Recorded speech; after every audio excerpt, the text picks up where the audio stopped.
mode, have a seat for ya. Take a number. I was lightning before the thunder. Kasihan saya lihat-lihat jomblo-jomblo PUBG ni kan. Ketemu cewek langsung minta nomor WA-nya tuh. Wah. Awalnya semangat upgrade kan, ada zombie nih tuh. Pokoknya gak seru, peluru habis. Pokoknya macam-macam gak seru lah gitu. Baru kemarin kalah 3-0 kan, kalah lagi Madrid. Madrid. Dia demi masuk gua kan.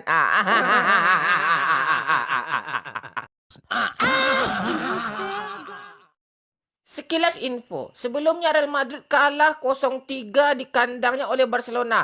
Semalam kalah lagi 1-0 dari Barcelona. Madrid ini kalah terus dan kampret. Lewat. Saya pro player nih. Banyak teman-teman ngajak saya main. Ya karena skill saya bagus. Ya, banyak ngekill bot saya. Ya, itu kan ngekill juga kan? Pak, saya pengen main PUBG, Pak. Tapi HP saya RAM-nya nggak kuat, Pak. HP saya kentang, Pak.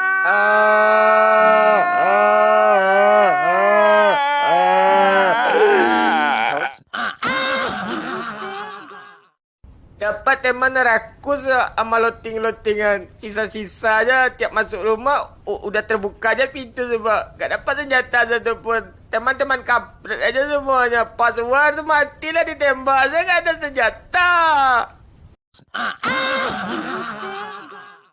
Kalian setuju kan kalau cewek itu kalau mabar itu beban itu? ya beban lah gitu kan. Tapi kita gimana kan, kadang kita manusia normal kalau laki-laki ini kan butuh juga lah cewek-cewek untuk main squad biar semangat gitu. Pokoknya cewek beban gitu. No. Biar aja gue noob. Daripada kalian main pro tapi di dunia nyata gimana? Cewek aja satu pun gak bisa kalian dapatkan. Betul. Bangke kalian pilih jomblo atau pro. Dari dulu saya nggak mau pacaran karena saya pengen fokus belajar, sekolah untuk menggapai cita-cita saya seperti ini. Dan setelah saya mendapatkan cita-cita saya dan saya dapatkan semuanya dan ternyata susah mendapatkan wanita itu ternyata. Anak muda sekarang ini nggak bisa dipercaya, itu wanita harus hati-hati itu. Perhatikan aja anak mudanya, bangun pagi aja susah dia, apalagi bangun rumah tangga. Sadar dirilah kau. Saya dah suka sama janda, menafsu saya lihat yang punya dia gede semua, masa pengen sama dia, tapi saya malu malu. Wajar lah, sebagai laki normal wajar kita suka dengan hal kayak gitu. Ini alat apa namanya, kampret?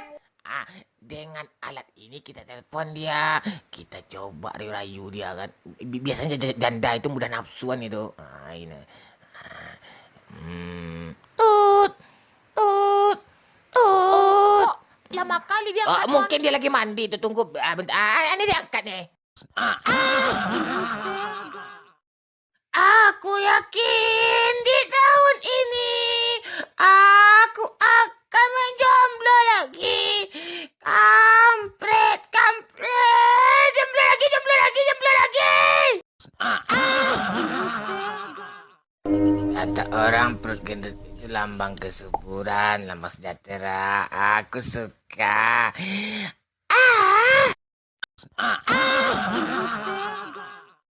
Anak bujang gini kok kerajo main game tuh, main PUBG siang malam.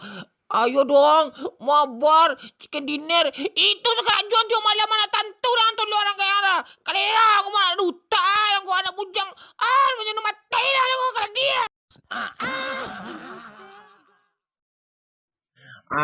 Rian kok santiang ko ma? Akan santiang kan onde. Just a young gun with a quick